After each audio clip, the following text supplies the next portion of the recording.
네, 할렐루야. 우선 나의 주 하나님께 말로 다 형용할 수 없는 감사를 드립니다. 제가 주님의 일을 감당하기에는 너무 부족하고 보잘것이 없는데 이렇게 주의 종으로 불러주시고 세워주시니 감사합니다. 그리고 제가 이렇게 목사 안수를 받고 처음 말씀을 전할 수 있도록 배려해 주신 담임 목사님께도 감사드립니다. 담임 목사님의 배려와 사랑 덕분에 제가 지금까지 올 수 있었습니다. 그리고 또 에덴교회 성도님들이 저를 위해서 기도해 주시고 돌봐주신 덕분에 지금까지 행복하게 사역할 수 있었습니다.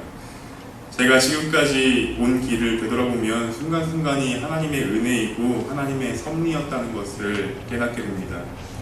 저의 조부모님은 크리스찬이 아니셨는데도 불구하고 저희 아버지께서 집안에서 가장 먼저 예수님을 영접하시고 신앙생활을 하셔서 목사님이 되시고, 그리고 어머니께서도 마찬가지로 집안에서 가장 먼저 예수님을 영접하시고 신앙생활을 하신 것부터 저를 향한 하나님의 축복이 시작된 것 같습니다.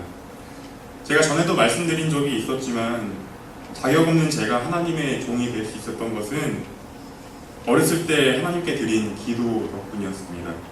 제가 12살 때 어머니께서 갑작스럽게 신부전증 말기로 투병하게 되셨습니다. 어머니의 두 개의 심장이 완전히 망가져서 병을 발견했을 때는 이미 손을 쓸 강도가 없었습니다. 당시 저와 제 동생들은 아직 어려서 어머니께서 얼마나 심각한 상황에 계신 줄을 몰랐습니다. 그런데 하루는 아버지께서 온 가족을 다 안방에 불러 모으셨습니다. 어린 마음에도 분위기가 뭔가 이상하다고 느꼈습니다. 그런데 아버지께서 저희 삼남매에게 어머니께서 지금 어떤 병에 걸리셨고 얼마나 심각한 상황인지 말씀해 주셨습니다. 그런데 제가 충격을 받았던 것은 아버지께서 그 말씀을 하시면서 아버지의 눈물을 보는 것입니다.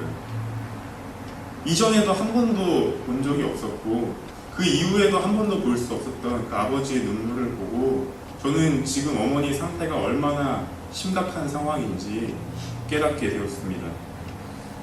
그래서 저는 그때부터 매일매일 어머니를 위해서 기도하기 시작했습니다. 어머니는 혈액투석을 하시러 아버지와 서울에 있는 병원을 가셨을 때 저는 제 방에 들어가서 기도했습니다. 하루는 제가 눈물을 흘리며 기도하고 있는데 거실에서는 동생들이 만화 영화를 보면서 하하하고 웃고 있으니까 제가 동생들한테 화를 낸 적도 있습니다. 그렇게 제가 어머니를 위해서 매일 기도하기 시작하는데 그때 제가 어떻게 기도했냐면은 하나님, 어머니 병을 고쳐주시면 제 삶을 하나님께 드리겠습니다. 기도할 당시에는 제가 하나님이 내 기도를 듣고 계시는 게 맞나? 하나님께서 내 기도에 응답하시는 게 맞나? 그런 생각이 들었습니다. 그런데 시간이 지나고 보니까 하나님께서 제 기도를 다 듣고 계셨던 것입니다. 정말 기적같이 어머니에게 딱 맞는 신장 기증자가 나타나서 어머니께서 신장 이식 수술을 받으시고 지금까지 건강하게 지내고 계십니다.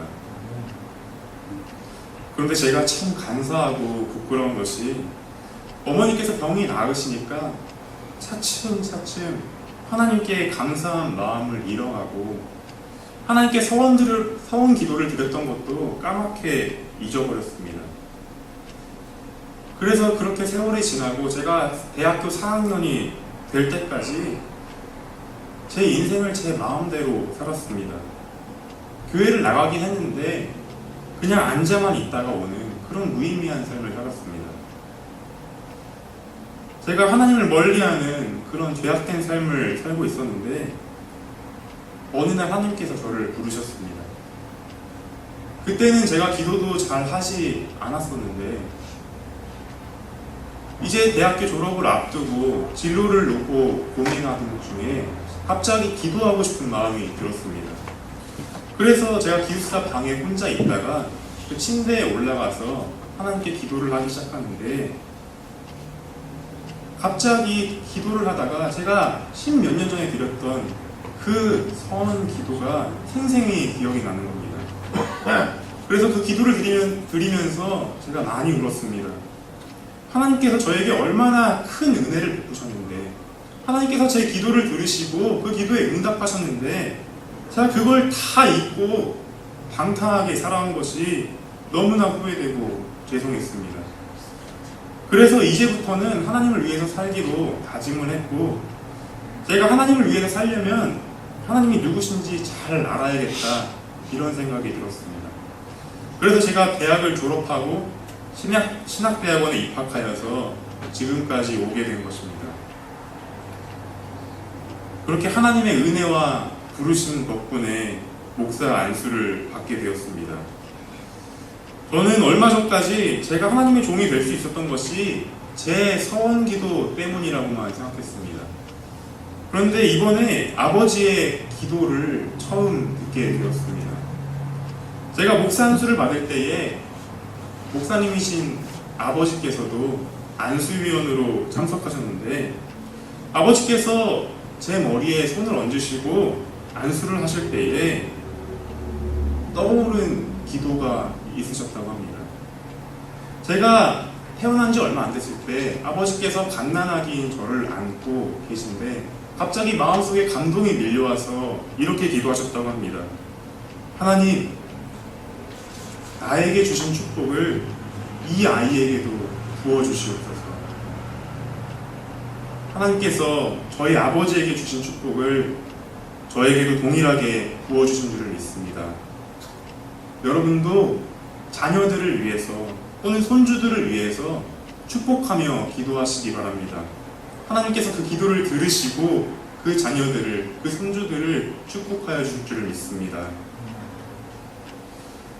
오늘 본문은 제가 즐겨 묵상하는 성경 구절 중에 하나입니다.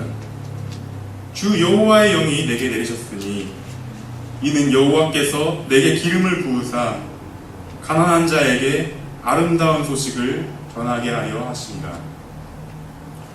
그 아름다운 소식이 무엇입니까? 마음이 상한 자를 고치신다는 것, 포로된 자에게 자유를 선포하신다는 것, 갇힌 자에게 노임을 선포하는 것, 여호와의 은혜의 해를 선포하는 것, 우리 하나님의 보복의 날을 선포하신다는 것입니다. 오늘 말씀을 선포한 선지자 이사야의 이름은 여호와는 구원이시다라는 뜻입니다. 이사야는 이스라엘을 구원할 메시아에 관한 예언을 수없이 했습니다. 오늘 말씀도 이스라엘을 구원할 메시아가 이 땅에 오셔서 어떤 일을 하실지에 대해 예언한 것입니다. 오늘 본문은 신약에도 등장합니다. 누가복음 4장을 보면 예수님께서 광야에서 마귀의 3가지 시험을 이기시고 나사렛으로 돌아가셨습니다. 그리고 평소에 하시듯이 안식일에 회당에 가셔서 성경을 읽으셨는데, 예수님께서 그때 읽으신 말씀이 바로 이사야 61장의 말씀입니다. 누가복음 4장 18절에서 19절을 보면 주의 성령이 내게 임하셨으니 이는 가난한 자에게 복음을 전하게 하시려고 내게 기름을 부으시고 나를 보내사 포로된 자에게 자유를, 눈먼 자에게 다시 보게 함을 전파하며 눌린 자를 자유롭게 하고 주의 은혜의 해를 전파하게 하려 하심이라 하였더라. 아멘. 예수님께서는 단순히 이 이사야의 말씀을 읽기만 하신 것이 아닙니다. 예수님께서 이 이사야의 말씀을 읽으신 후 누가복음 4장 21절에서 이렇게 말씀하십니다. 이 글이 오늘 너희에게 응하였노라. 세번역 성경을 쉽게 말하자면 이 말씀이 너희가 듣는 가운데서 오늘 이루어졌다, 이렇게 말씀하신 것입니다. 결국 예수님께서는 그 이사야의 말씀을 통하여서 내가 바로 그 메시아다, 너희가 지금 그 메시아를 보고 있다, 이것을 선포하신 것입니다.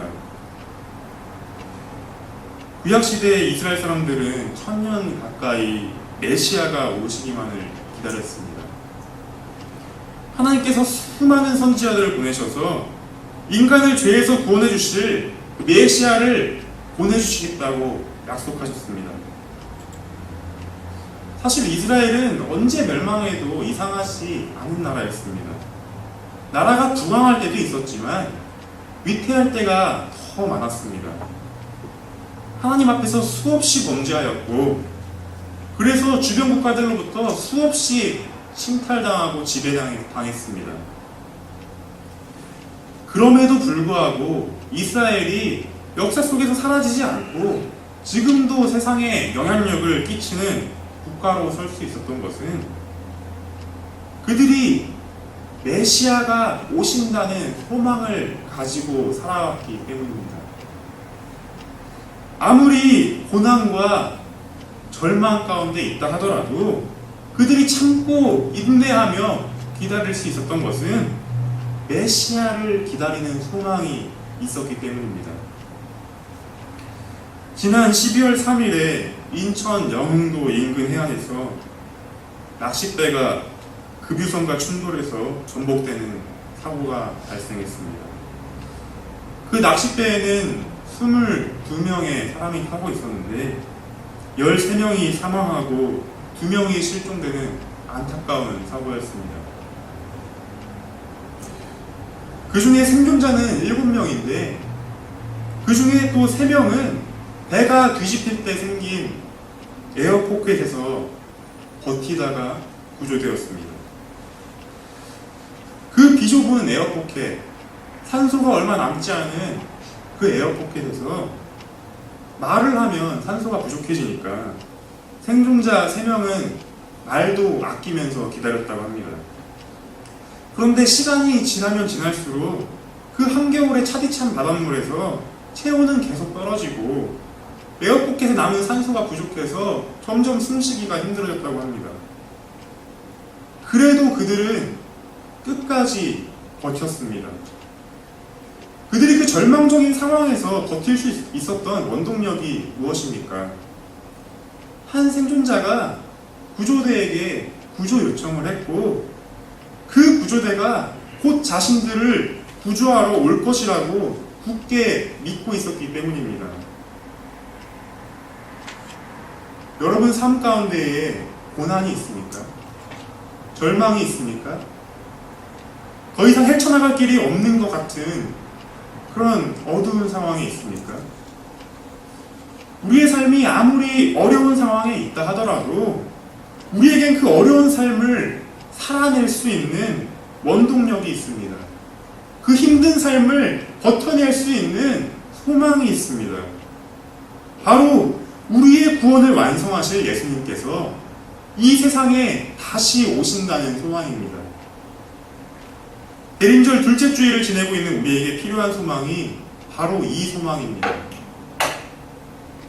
이 죄악이 가득하고 어둠 가운데 있는 이 땅에 빛으로 오신 예수님께서 모든 어둠을 밝히시고 악과 싸워 승리하신다는 확신의 소망입니다. 여러분 모두에게 이 거룩한 소망이 있기를 원합니다. 누가복음 2장에 등장하는 시므온이라는 사람이 있었습니다.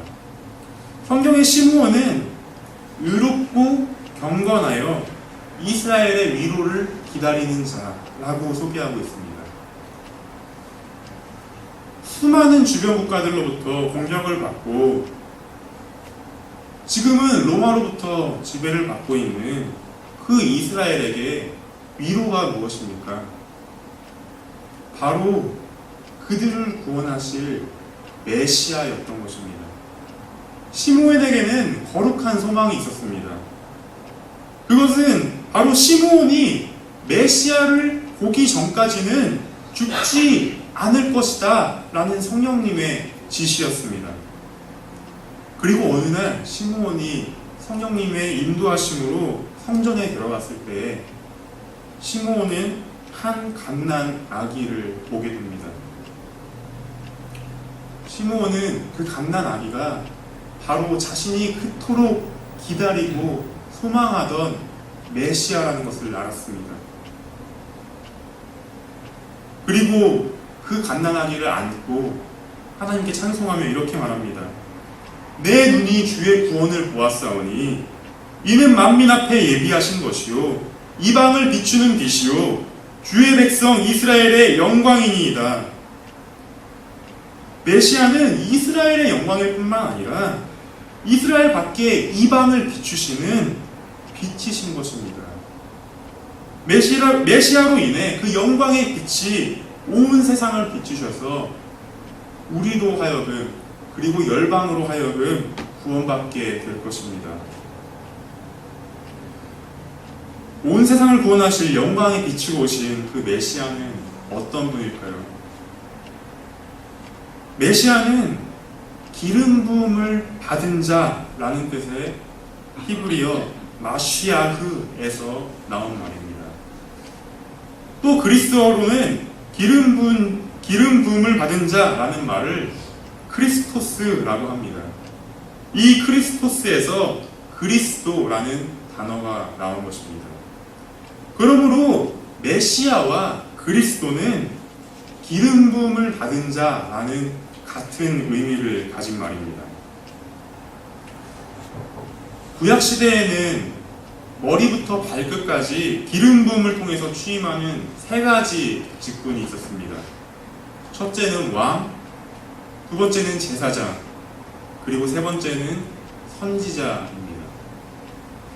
그런데 이 세 직분을 한 몸에 지닌 분이 계십니다. 바로 예수님이십니다. 예수님께서는 이 땅에 평화의 왕으로 오셨고 하나님 나라의 비밀을 선포하는 선지자로 오셨고 우리의 모든 죄를 짊어지시고 그 죄를 사하여 주시는 제사장으로 오셨습니다. 그러나 예수님께서는 왕이나 선지자나 제사장과는 조금 다른 기름 부음을 받으셨습니다. 예수님께서는 바로 성령의 기름 부음을 받으신 것입니다. 이사야 61장 1절에 주 여호와의 영이 내게 내리셨으니 이는 여호와께서 내게 기름을 부으사 라고 말씀하셨습니다. 주 여호와의 영, 곧 성령이 내리신 것이 바로 기름 부음을 받으신 거라는 것입니다. 저도 이 성령의 기름 부음을 받고 싶습니다. 성령의 기름 부음을 통해서 주의 능력을 구하는 것이 아니라 성령의 기름을 부은 받은 자가 전하는 그 아름다운 소식을 저도 전하고 싶기 때문입니다. 하나님께서 예수님께 성령의 기름을 부으신 이유는 가난한 자에게 아름다운 소식을 전하게 하려고 하신 것입니다. 물질적으로 가난한 사람이 있습니다. 먹을 것이 없어서, 잘 곳이 없어서, 입을 것이 없어서 가난한 자들이 있습니다. 또한 병에 걸려서 육신이 가난하거나 노예처럼 육신이 자유롭지 못하여서 가난한 자가 있습니다. 그 메시아의 아름다운 소식은 물질적으로 가난한 자들에게만 전해지는 것이 아닙니다. 심령이 가난한 자가 있습니다. 자신이 죄인임을 깨닫고 슬퍼하며 심령이 가난한 자가 있습니다. 악한 세력의 억압에 의해서 마음이 상하여 심령이 가난한 자가 있습니다. 메시아는 이 모든 가난한 자들에게 아름다운 소식을 전하러 오셨습니다. 여러분은 무엇에 가난하십니까? 물질이 부족합니까? 건강이 좋지 않습니까? 자유함이 없습니까? 마음에 상처가 있습니까? 삶에 소망이 없습니까? 바로 여러분에게, 그 삶의 부족함이 있는 여러분에게 아름다운 소식을 전하시러 예수님께서 이 땅에 오셨습니다. 먹을 것이 없어서 가난한 자들에게 생명의 떡으로 오셨습니다. 어둠 속에서 앞을 보지 못하는 자들에게 세상의 빛으로 오셨습니다. 엉뚱한 문으로 들어가서 구원을 얻으려는 그런 가난한 자들에게 양의 문으로 오셨습니다.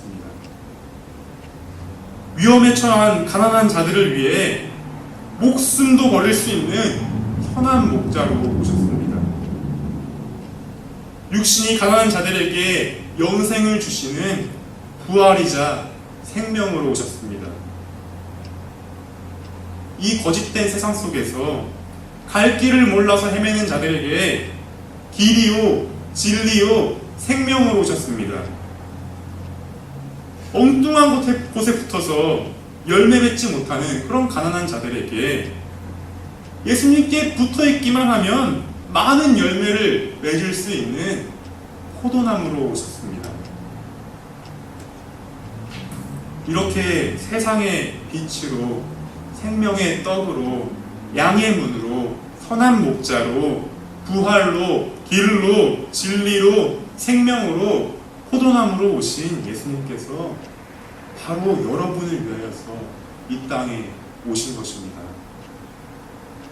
우리가 비록 이 세상의 삶에서는 마음이 상하고 자유를 잃어버리고 슬픔과 근심이 가득했지만 예수님이 다시 오셔서 하나님의 나라가 완성되는 그날에는, 우리를 향한 구원을 성취하실 그날에는 상한 마음이 치유되고 우리가 잃어버렸던 그 자유를 되찾을 것입니다. 아주 옛날에 어느 교도소에 두 사형수가 있었습니다. 어느 뜨거운 여름날 사형 집행일이 다가왔습니다. 사형 집행관은 사형 집행을 앞두고 사형수에게 마지막으로 먹고 싶은 것이 있으면 말하라고 했습니다. 한 사형수는 피자가 먹고 싶다고 했습니다. 그에게는 피자가 배달되고 그리고 그것을 먹은 후에 사형이 집행되었습니다. 이번에는 다음 사형수의 차례가 되었습니다. 그는 엉뚱하게 딸기가 먹고 싶다고 했습니다. 사형 집행관이 짜증을 내며 말했습니다. 이봐, 지금은 딸기철이 아니야. 그러자 사형수는 말했습니다. 그렇다면 기다리지요. 그 딸기철이 될 때까지 기다려서 목숨을 부지하겠다는 것이죠. 얼핏 보기엔 이 사형수가 아주 똑똑한 것 같습니다. 그런데 이 사형수가 기다리는 것은 무엇입니까? 딸기를 기다리는 것이 아니죠. 결국 그가 맞이하게 될 것은 죽음인 것입니다. 사형수가 기다리고 있는 것이 죽음이라는 것은 그 사실은 변하지가 않습니다. 여러분은 무엇을 기다리고 계십니까? 이 사형수처럼 죽을 날만 기다리고 계십니까? 우리가 세상의 것을 추구하고 세상의 것을 따라가고 있다면 이 사형수와 다를 바가 없습니다. 하나님을 주로 시인하고 구원받은 우리들은 다시 오실 메시아, 다시 오실 예수님을 기다려야 합니다. 예수님께서 다시 오시는 그날에 우리가 영원한 생명을 얻게 되고 영원한 하나님 나라를 누리게 될 것이기 때문입니다. 그러나 우리가 이 세상에서 시간이 지나가기만을 바라면서 아무것도 하지 않고 기다리면 안 되는 것입니다. 우리는 다시 오실 예수님을 맞이할 준비를 해야 합니다. 천국은 마치 등을 들고 신랑을 맞으러 나간 열 처녀와 같다고 말씀하셨습니다. 신랑 되신 예수님께서 이 땅에 오실 때에 여러분은 등에 기름을 준비한 신부입니까? 아니면 등에 기름을 준비하지 않은 신부입니까? 예수님께서 오신 후에 부랴부랴 기름을 준비하려 해도 소용이 없습니다. 이미 늦었습니다. 그때는 이미 천국문이 닫힐 것이고 기름을 준비한 신부들만 신랑과 함께 혼인잔치에 참여할 것입니다. 예수님께서 언제 오실 줄은 아무도 모릅니다. 그러니 예수님을 기다리면서 우리가 졸거나 자고 있을 것이 아니라 항상 깨어 있어야 하는 것입니다. 지금 당장 우리가 기도하며 깨어 있음으로 인하여서 예수님을 맞이할 준비를 해야 하는 것입니다. 그러므로 우리는 항상 기도하고 깨어있음으로 인하여서 우리를 영적으로 졸거나 잠들게 만드는 모든 죄악으로부터 멀어져야 합니다. 그리고 우리 삶의 모든 방향을 주님을 기다리는 쪽으로 돌려야 합니다. 그리고 우리가 아직 시간이 있을 때에 복음을 전하는 일에 힘쓰셔야 합니다. 우리의 자녀들, 우리의 부모님들, 우리의 형제자매들, 주위에 주님을 알지 못하는 우리의 사랑하는 사람들에게 복음을 전하고 함께 주님을 맞이할 준비를 해야 할 때입니다. 말씀을 정리하겠습니다. 예수님은 메시아이시자 그리스도이십니다. 곧 성령의 기름 부음을 받으시고 이 땅에 오셨습니다. 예수님께서는 우리에게 아름다운 소식을 전하러 오셨습니다. 우리의 상한 마음을 고치시고 우리를 모든 죄악에서 해방시켜서 참 자유를 선포하러 오셨습니다. 그날이 바로 여호와의 은혜의 해인 것입니다. 예수님이 이 땅에 다시 오시는 그날에는 우리의 슬픔이 모두 기쁨으로 바뀔 것입니다. 우리의 모든 가난함을 생명의 떡으로 세상에 비치고 양의 문으로 선한 목자로 부활로 길로 진리로 생명으로 포도나무로 그 가난했던 모든 것들을 풍요롭게 하실 것입니다. 이 거룩한 소망이 있기에 우리는 이 땅에서도 기쁨으로 살아갈 수가 있습니다. 그러나 예수님께서 언제 오실지는 아무도 모르기 때문에 지금부터 신랑 되신 예수님을 맞이할 준비를 해야 합니다. 이 대림절 기간 동안에 에덴교회 모든 성도들이 다시 오실 예수님을 맞이할 준비를 하시는 거룩한 주의 성도들이 되시기를 주님의 이름으로 축원합니다. 아멘.